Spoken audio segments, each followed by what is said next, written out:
Sri Kuberan TV அனைத்து நேயர்களுக்கும் திண்டுக்கல் அரியன் சினிமாவின் பணிவான வணக்கம். நாம் புது வருடத்திற்கு பலன் பார்க்கிறோம், தமிழ் வருடத்திற்கு பலன் பார்க்கிறோம், ஆங்கில வருடத்திற்கு பலன் பார்க்கிறோம்.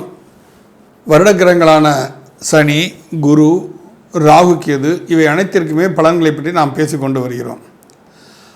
ஆனால் பொதுவான ஒரு வழக்காடல் ஒன்று, தை பிறந்தால் வழி பிறக்கும். ஆனால் அந்த தை பிறந்தால் யார் யாருக்கு வழி பிறக்கும், இதை பற்றி நம்ம இது வரைக்கும் அதிகமாக பேசினதே இல்லை. அதனால் இந்த தடவை அதை பற்றி உத்தராயண புண்ணிய காலத்தினால் கிரக நிலையின் காரணத்தினால் ஏற்படக்கூடிய விளைவுகளை பற்றி நாம் இங்கு பேசலாம் என்று தான் இருக்கிறோம். இந்த தை மாதம் விருச்சிக ராசியிலும் கடக லக்னத்திலும் பிறக்கிறது. லக்ன ஏரி நட்சத்திரம், சந்திரன் ஏரி நட்சத்திரம் இரண்டுமே சனியின் நட்சத்திரமாக இருப்பதுங்கிறது ஒரு அற்புதமான ஒரு விஷயம் என்று கூட நாம் எடுத்துக்கொள்ளலாம். காரணம் என்னன்னு சொன்னால், சனி பகவான் இந்த வருஷம் பெர்த் யோகியாக இருக்கார். இந்த தை மாதம் பிறக்கு நேரத்தில் கண்டம் நாம யுகம், அதில் சனி பகவான் பெர்த் யோகியாக இருக்கிறார். சந்திரன் அவயோகியாக இருக்கிறார். அந்த சந்திரன் அவயோகியாகி நீசமடைந்திருப்பது பொதுவாக ஒரு நல்ல விஷயம் என்று தான் நாம் எடுத்துக்கொள்ள வேண்டும். இந்த வருடம் தை மாத பிறப்பு என்பது பொதுவாகவே உத்தராயண புண்ணிய காலம் என்பது மிகவும் மகத்துவமிக்க காலம். ஏன்னு கேட்டால், தட்சிணாயன புண்ணிய காலத்தில் முடியக்கூடிய நேரத்தில் இறைவன் மக்கள் தொகை, பூமியின் பாரத்தை குறைப்பான். பல உயிர் சேதங்கள் நடக்கும். உலகம் பூரா எங்கெல்லாம் என்னெல்லாமோ நடக்குது. நம்ம இந்தியாவில் நடந்தது தான் நமக்கு தெரியுது. அப்போது அந்த உத்தராயண புண்ணிய காலம் என்பது அப்போ சூரியன் துலா மாதம் சொல்லக்கூடிய ஐப்பசி மாதத்தில் நீசமாகி அதிலிருந்து சிறிதாக பலம் பெற்று அவர் மகர ராசியில் சந்திக்கக்கூடிய மகர சங்கராந்தி என்று நாம் எல்லாம் சொல்கிறோம். அந்த மகர சங்கராந்தி என்பது உத்தராயண புண்ணிய காலத்தின் ஆரம்பம். உத்தராயண புண்ணிய காலத்தில் தான் பல மேன்மையான தன்மைகள் எல்லாம் நடக்கின்றன. அந்த உத்தராயண புண்ணிய காலத்தில் தான் பீஷ்மர் கூட தன் உயிரை மாய்த்துக் கொள்வதற்காக காத்து கொண்டிருந்தார். உத்தராயண புண்ணிய காலத்தில் யார் ஒருவருக்கு மரணம் நிகழ்கிறதோ அவர் உண்மையிலே சற்று புண்ணியவான்கள் என்றெல்லாம் கூறப்படுகிறது. அயன தர்ப்பணம் பண்ணும்போதும் அப்படி தான், தட்சிணாயன உத்தராயணம் பிறந்த பிறகு தர்ப்பணம் பண்ணணும்னு சொல்லுவோம். அந்த வகையில் பார்க்கும்போது 15ஆம் தேதி 15/1/2026 அன்றைக்கி காலையில் தர்ப்பணங்கள்லாம் பண்ணணும் எல்லாருமே. இப்படி இந்த உத்தராயண புண்ணிய காலம் பிறக்கக்கூடிய காலகட்டத்தில் சிம்மத்தில் கேது, விருச்சிகத்தில் சந்திரன், தனுசில் புதன், செவ்வாய், மாந்தி, மகரத்தில் சூரியன், சுக்கிரன், கும்பத்தில் ராகு, மீனத்தை சனி, மிதுனத்தில் குரு, இந்த தன்மையில் இந்த உத்தராயண புண்ணிய காலம் பிறக்கிறது. இந்த நிலையில் 12 ராசிகளுக்கும் என்ன என்ன நிகழ்வுகள் நடப்பதற்குண்டான சந்தர்ப்பங்கள் இருக்கின்றன என்பதை நாம் வரக்கூடிய பதிவுகளில் பார்ப்போம். மிதுன ராசி அன்பர்களே, இந்த மகர சங்கராந்தி என்று சொல்லுடைய உத்தராயண புண்ணிய கால பிறப்பு என்பது எடுத்துக்கொண்டால், உங்கள் ராசிநாதன் உங்கள் ராசியை பார்ப்பது ஒரு அற்புதமான விஷயம். அது மட்டும் அல்லாமல் உங்கள் ராசிக்கு 11ஆம் அதிபதியும் 6ஆம் அதிபதியாக செவ்வாயும் உங்கள் ராசியை பார்த்தால், ஏற்கனவே ஜென்ம குருவாக குரு பகவான் உங்கள் ராசியில் அமர்ந்திருக்கிறார். குருவும் புதனும் பரிவர்த்தனை, உங்கள் ராசியாதிபதியும் 7ஆம் அதிபதியும் பரிவர்த்தனை அடைந்திருப்பது என்பது ஒரு நல்ல விஷயம்தான். அதன் அப்போ 7ஆம் இடத்தில் மாந்தி அமர்ந்திருப்பது சற்று பின்னடைவை தரும்.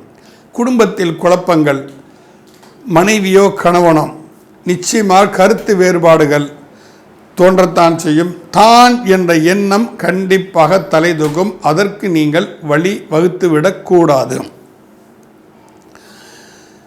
ஏன்னு கேட்டால், உங்கள் 7ஆம் இடத்தை இந்த சனி பகவானும் பார்க்குறாரு. அஷ்டமாதிபதியும் பாக்கியாதிபதியுமாக சனி பகவானும் பார்க்குறாரு, ராகு பகவானும் பார்க்குறாரு. அப்போ தேவையற்ற பழக்க வழக்கங்கள் உங்களுக்கு ஏற்படக்கூடும். அந்த தேவையற்ற பழக்க வழக்கங்களினால் அவப்பெயர் ஏற்படும். மக்கள் மத்தியில் செல்வாக்கு குறைவதற்குண்டான தன்மைகள் கண்டிப்பாக இதில் வருகிறது. ஆக உங்கள் ராசிக்கு 3ஆம் இடம் என்று சொல்லக்கூடிய முயற்சி ஸ்தானத்தில் கேது பகவான் அமர்ந்திருப்பது காரிய தடைகளை ஏற்படுத்தும். அந்த காரிய தடைகளை ஏற்படுத்துவது என்பது சற்று ஒரு மனதளவில் உங்களுக்கு சில பாதிப்புகளை கண்டிப்பாக கொடுக்கும். ஆனால் இதெல்லாம் நீங்கள் கொஞ்சம் எச்சரிக்கை உணர்வோடு செயல்பட வேண்டிய ஒரு காலகட்டம்னு சொன்னால் மிகை ஆகாது. இப்போ செவ்வாய் பகவான் உங்கள் ராசியை மட்டும் பார்க்காமல் உங்களுடைய 10ஆம் இடத்தையும் செவ்வாய் பகவான் பார்க்கிறார், குடும்பஸ்தானத்தையும் செவ்வாய் பகவான் பார்க்கிறார். அப்போ செவ்வாய் பகவான் 10ஆம் இடத்தை பார்ப்பார் என்று சொல்லப்போனால் அரசு சம்பந்தப்பட்ட உத்தியோகத்திற்காக முயற்சி செய்து கொண்டிருப்பவர்கள், டிஎன்பிஎஸ்சி எக்ஸாம் எழுதுறவர்களாம் தைரியமாக எம்பெருமான் முருகனை வழிபட்டு விட்டு இந்த எக்ஸாம் நீங்கள் வந்து எழுதலாம். அரசு சம்பந்தப்பட்ட வேலைகள் கிடைப்பதற்குண்டான வாய்ப்புகள் மிதுன ராசிக்கு சற்று அதிகமாகத்தான் இருக்கிறது. உங்கள் ராசிக்கு குடும்பஸ்தானாவே என்று சொல்லக்கூடிய சந்திர பகவான் 6ஆம் இடத்தில் போய் நீச்சமடைஞ்சிருக்காரு. 6ங்கிறது மறைவுஸ்தானத்தை போய் சந்திரன் நீச்சமானதெல்லாம் ஒரு விஷயமே அல்ல. அதை பற்றியெல்லாம் நீங்கள் கவலைப்பட வேண்டாம். மேலும் உங்களது ராசிக்கு யோகாதிபதியே இந்த வருட பெர்த் யோகியாவதர மக்கள் தொடர்பு என்பது சற்று அதிகரிக்கும். உழைப்பில் நீங்கள் அதிக கவனம் செலுத்துவீர்கள். முன்னேறுவதற்குண்டான அத்தனை வழிபாடுகளையும் நீங்கள் கண்டிப்பாக செய்வீர்கள். ஜென்மகுரு இருந்து சற்று பாதிப்பை கொடுத்து கொண்டு இருந்தாலும் அதிலெல்லாம் வெற்றி பெற்று நீங்கள் முழுமையான நிலைக்கு நீங்கள் கண்டிப்பாக வருவீங்க. அது ஒரு அற்புதமான விஷயம்தான் அது.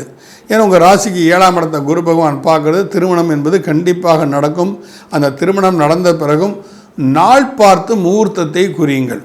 நல்ல நாள் பார்த்து நல்ல நேரம் பார்த்து முகூர்த்தத்துக்கு புஷ்கரண வாம்ச லக்னம்லாம் வர்றது அந்த மாதிரி நேரத்தை தான் மிதுன ராசிக்காரங்கள்லாம் வந்து முகூர்த்த தேதியை தாலி கட்டக்கூடிய நேரத்தை குறிக்கணும்.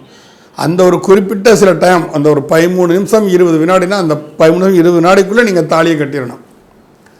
அந்த மாதிரி பண்ணணும். ஏதோ இன்றைக்கி லீவு நாள் அப்படின்னு நினச்சிக்கிட்டுலாம் நீங்கள் வந்து முகூர்த்த நாளாக இருக்குது, லீவு நாளாக இருக்குதுன்னா முதல்ல வந்து ஞாயிற்றுக்கிழமையில் விருந்துண்டால், வியாழன் ஞாயிறில் விருந்துண்டால் பகை வளரும்னு சொல்லியிருக்காங்க. ஆனால் இங்கே எல்லாமே ஞாயிற்றுக்கிழமை தான் பண்ணிகிட்ருக்காங்க. கேட்டால் அதெல்லாம் பார்த்தா முடியுமா சார் அப்படின்ட்டு போயிடுறாங்க. ஆனால் ஒரு பகை உணர்வுங்கிறது தானாக வளர்ந்து கொண்டு இருக்கும்.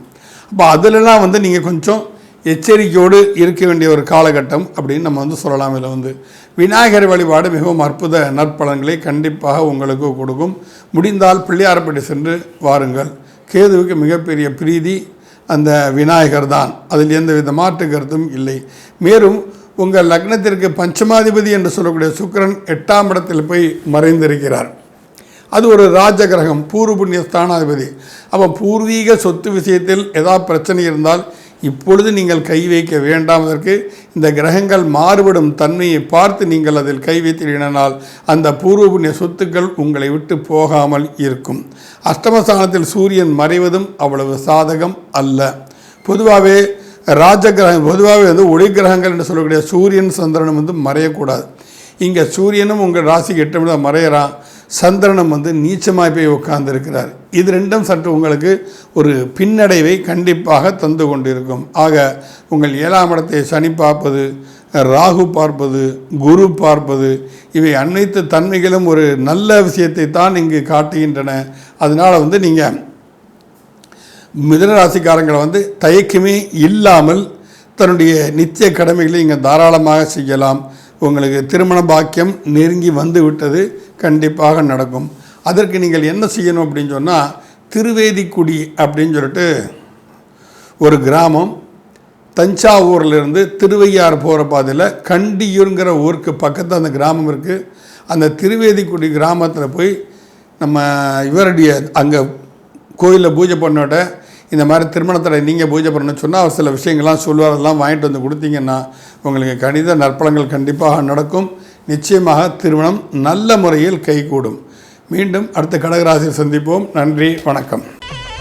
ஸ்ரீ குபேரன் டிவியை பார்த்தமைக்கு நன்றிகள். மேலும் இது போன்ற தகவல்களை தெரிந்து கொள்ள ஸ்ரீ குபேரன் டிவியை சப்ஸ்கிரைப் செய்யுங்கள். மறக்காமல் பெல் ஐக்கானை கிளிக் செய்யுங்கள்.